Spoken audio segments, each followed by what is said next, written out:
За та бүхэндээ энэ өдрийн хамраа лайк мэдчихдээ ачсан ус орны иргэд төрөө сонгох бас татвар төлж энэ санхүүжүүлдэг учраас төрийн хэрэгт шууд оролцох ийм бүрэн хэрэгтэй. Тэгэхээр энэ их бол оролцоогоор хангадаг. Тэгэхээр орон нутгийн удирдлагууд иргэдийн амьдралд хамааралтай асуудал шийдвэрүүдийг өдөр тутамдаа гаргаж өгдөг. Тэгэхээр хэдхэн хүний хүрээнд гарч байгаа шийдвэрүүд их тохиолдолд иргэдийн эрх ашиг тэр бүр эрх ашигт тулгуурласан энэ асуудлыг тэр бүр тусах чаддаггүй байна. Тэгэхээр нийгэм хамааралтай асуудлыг нийтийн оролцоотой шийдвэрлэж байж ард иргэдийн нийтлэг эрх ашиг сайн хамгаалах ёстой байна.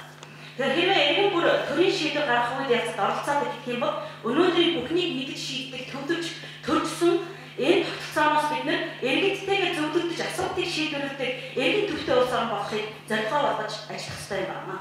Тэгэхээр иргэдийн оролцоогоор ардчлаг бичиж сайн засагт хөгждөг байна.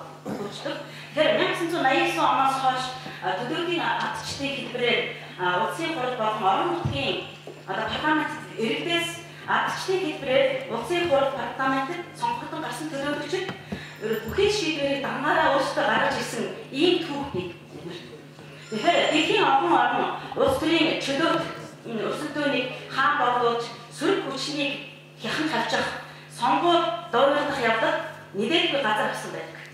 Тэгэхээр зөвхөн төлөөгийн ардчлалыг дангаар хэрэгжснээс үүдэн гарч буй сөрөг үр дагавруудч улс орнуудыг хурдд оруулж ирсэн ийм түүх бас байгаа.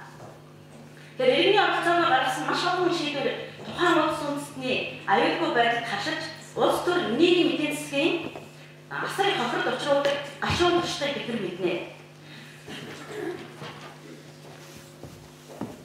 Төлөөгийн ардчлал бол шууд ардчлалын хоёр өөр төр тусан юм.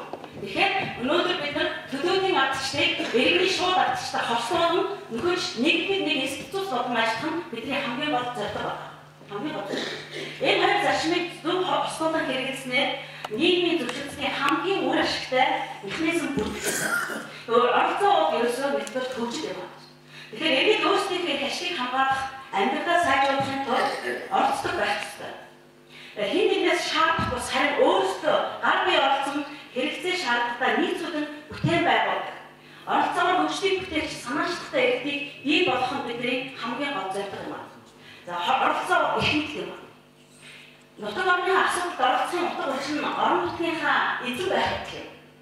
Тэгэхээр нутаг орноо хайрлах бас бахархас байдаг. Үр хүүхдийнхээ ирээдүйн төлөө бүтээн байгуулж бас хариуцлага үүргэдэг гэсэн. Тэгэхээр оролцоо бас ардчлал юм аа. Ардчлалын мөн чанар бол асуудлыг хамтаараа шийдвэрлэхэд оршдог байна. Ардчлалсан улс орны иргэн байр гэдэг үүр бүтээсэн иргэн байхыг хэлнэ. Иргэдийн оролцоод засаглалт нийтийн төлөө бус харин хэдхэн эрхний төлөө үйлчилдэг ийм үйлчилж ихтэй аюул бүрддэг юм байна. Иргэдийн оролцоо бол байнгын үргэлжилж байх үйл явц юм байна. Иргэд хамааралтай асуудал бодлого боловсруулах шийдвэр гаргах бүртээ оролцоо хангаж байх нь сайн засаглалын үндсэн шинж юм. Оролцооны хамгийн гол хэлбэр бол мэдээлэлээр хангах юм. Тэгэхээр өнөөдөр мэдээлэлтэй иргэн мэдлэгтэй байна. Мэдлэгтэй иргэн эрхэмтэй байх. Энэ боломжийг бид хангаж ажиллах хэрэгтэй байна.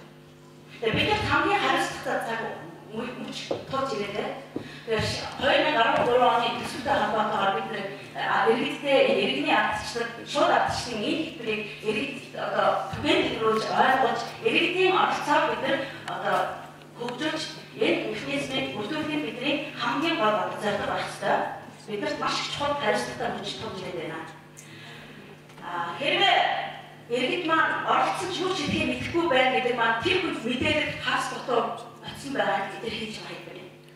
Хэрвээ иргэдээс ямар ч санаачлаг гарахгүй байх юм бол энэ мэдээлэл дотор муу байгаагийн шинжээ гэж ойлгож шууд болох юм байна.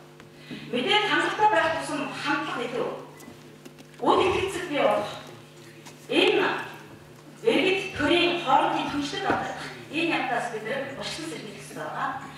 Тиймээс мэдээллийг их тод байхдаа оролцооны эерэг ур амьсгалыг бүрдүүлэх ийм хэд хэдэн зарчмыг бид тулгуурлаж ажиллах ёстой юм байна. За нэг удаа мэдээлэл өгөөд иргэнд нээлттэй болчлоо гэж ойлгох юм бол энэ асар чухал зүйл байна. Тэгэхээр иргэдийн оролцоо байнгын тогтмол байх ёстой байна. Төрийн байгууллага бүхэн мэдээлэлээ нийтдээ болгож иргэдийн оролцоог хангах үйл ажиллагаа ажлын төлөвлөгөөнд тусгаж заавал хийх ёстой ажил болгож байж энэ саяын үр дүнгээ өгөх ёстой байна. Бүтээгчтэй байх ёстой мэдээлэл маань мэдээлэл хамаатай хүн бүрт мэдээлэл бүх хэрэгслээр дамжин бүх мэдээллийн хэрэгслүүдийг ашиглахыг цаавхан зөвлөж байна. Мэдээлэл хэрэгцээтэй байх ёстой. Мэдээлэл хамаатай гэдгийг агуулж байж тэдний сонирхлыг татна. Хэрэгцээ сонирхолтой нь уялдуулж байж энэ мэдээллийг бид нар эвлэх зөв зөвтэй хүргэх ёстой. За мэдээлэл маань энгийн маш ойлгомжтой юм байх ёстой. Мэдээллийг энгийн үгээр ойлгомжтой үйл ажиллагаатай холбоо тайлбарлаж өргөд иргэдэд илүү сайн ойлгомжтой болж иргэдийн оролцоо нэмэгдэх ийм боломжтой. Иргэд оролцохгүй нийгэм халамж тайлбар. Тэгэхээр бид нар өнөөдөр энэ халамжийн бодлоос сагсан байна. Тэгэхээр иргэд оролцоод ирэхээр бүтээлч байна. Тэгэхээр иргэдийн бүгдийг халамжид дуудах биш бүтээлч иргэд болохын төлөө бид нар хамтан ажиллах хэрэгтэй байна.